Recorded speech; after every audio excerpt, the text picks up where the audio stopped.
Praise the lord.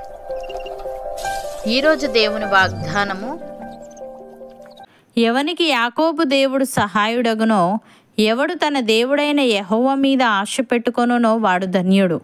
కీర్తనల గ్రంథము 146వ అధ్యాయము 5వ వచనము. సహోదరి సహోదరులారా, దేవునికున్న ఈ పేరు పాత నిబంధనలో 24 సార్లు కనిపిస్తుంది. దేవుడు తన మహిమాన్వితమైన పవిత్ర నామాన్ని యాకోబుతో ఎందుకు ముడిపెట్టాడో ఆలోచిస్తే మనకు కొన్ని మంచి పాఠాలు అర్థమవుతాయి. యాకోబు పవిత్రులందరిలోకి గొప్పవాడేమి కాదు. అతడు అనేక రీతుల్లో దారి తప్పాడు. అతడి జీవిత చరిత్రను, అతని సంతానమైన ఇజ్రాయేలు వారి చరిత్రను పరిశీలిస్తే యాకోబు యొక్క దేవుడు అనే పేరులోని అంతరార్థం బోధపడుతుంది. వ్యక్తులను, జాతి మొత్తాన్ని తన ఇష్ట ప్రకారం ఎన్నుకునే దేవుడు ఆయన కృపగల దేవుడు.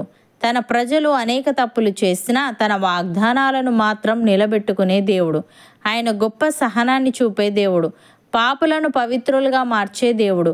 ఈ కీర్తనలోని మిగిలిన వచనాల్లో ఆయన ఎలాంటి దేవుడో కొంతవరకు కనిపిస్తున్నది.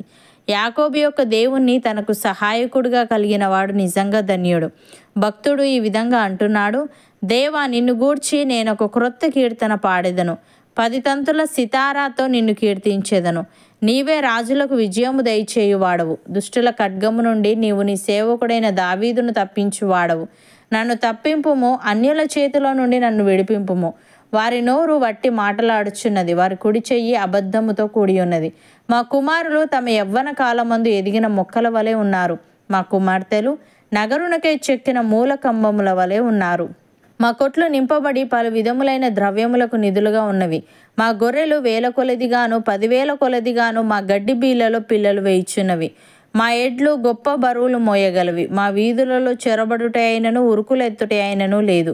వాటిలో శ్రమగల వారి మొర వినబడుట అయినను లేదు. ఇట్టి స్థితి గల వారు ధన్యులు. యెహోవా తమకు దేవుడుగా గల జనులు ధన్యులు అని. ప్రియులారా, యెహోవా ఉత్తముడని రుచిచూచి తెలుసుకొనుడి.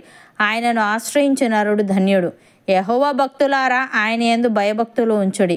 ఆయన యందు భయభక్తులు ఉంచువానికి ఏమీ కొదువలేదు. సింహపు పిల్లలు లేమి గలవై ఆకలిగొనును, యెహోవాను ఆశ్రయించు వారికి ఏ మేలు కొదువై ఉండదు. కీర్తనకారుడు ఈ విధంగా అంటున్నాడు: ఇజ్రాయేలీయులారా, యెహోవాను నమ్ముకొనుడి. ఆయన వారికి సహాయము, వారికి కేడెము. అహరోను వంశస్థులారా, యెహోవాను నమ్ముకొనుడి. ఆయన వారికి సహాయము, వారికి కేడెము. యెహోవా యందు భయభక్తులు గల వారలారా, యెహోవా యందు నమ్మిక ఉంచుడి. ఆయన వారికి సహాయము, వారికి కేడెము. యెహోవా మమ్మును మర్చిపోలేదు. ఆయన మమ్మును ఆశీర్వదించును. ఆయన ఇజ్రాయేలీయులను ఆశీర్వదించును. అహరోను వంశస్థులను ఆశీర్వదించును. పిన్నలనేమి పెద్దలనేమి తన యందు భయభక్తులు గల వారిని యెహోవా ఆశీర్వదించును. యెహోవా మిమ్మును మీ పిల్లలను వృద్ధి పొందించును. భూమి ఆకాశములను సృజించిన యెహోవా చేత మీరు ఆశీర్వదింపబడిన వారు అని. సహోదరి సహోదరులారా, మనము క్షయబీజము నుండి కాక శాశ్వతమగు జీవము గల దేవుని వాక్యమూలముగా అక్షయ బీజము నుండి పుట్టింపబడిన వారము గనుక నిష్కపటమైన సహోదర ప్రేమ కలుగునట్లు మనము సత్యమునకు విధేయులౌట చేత మన మనస్సులను పవిత్రపరచుకొనిన వారమై ఉండి ఒకరినొకరము హృదయపూర్వకముగాను మిక్కటముగాను ప్రేమించవలసిన వారమై ఉన్నాము. ఏలి అనగా సర్వశరీరులు గడ్డిని పోలినవారు. వారి అందమంతయు గడ్డి పువ్వు వలె ఉన్నది. గడ్డి ఎండును, దాని పువ్వును రాలును, అయితే ప్రభువు వాక్యము ఎల్లప్పుడూ నిలుచును. అవును అన్నవారు నాతో పాటు ప్రార్థనలో ఏకీభవించండి.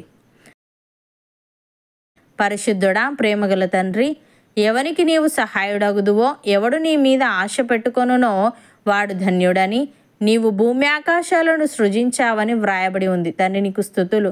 దేవా, నీవు ఉత్తముడవని రుచిచూచి తెలుసుకొని నేను ఆశ్రయించి నీ యందు భయభక్తులు ఉంచుటకు సహాయము దయచేయమని మేము క్షయబీజము నుండి కాక శాశ్వతముగు జీవము గల నీ వాక్యమూలముగా అక్షయ బీజము నుండి పుట్టింపబడిన వారము గనుక నిష్కపటమైన సహోదర ప్రేమ కలుగునట్లు మేము సత్యమునకు విధేయులమౌట చేత మా మనస్సులను పవిత్రపరచుకొనిన వారమై ఉండి ఒకరినొకరము హృదయపూర్వకముగాను మిక్కటముగాను ప్రేమించే వారముగా ఉండుటకు కృపచూపమని పిన్నలనేమి పెద్దలనేమి నీ యందు భయభక్తులు కలిగి ఉన్న మాలో ప్రతి ఒక్కరిని నీవే ఆశీర్వదించమని యేసుక్రీస్తు నామమున ప్రార్థిస్తున్నాము తండ్రి.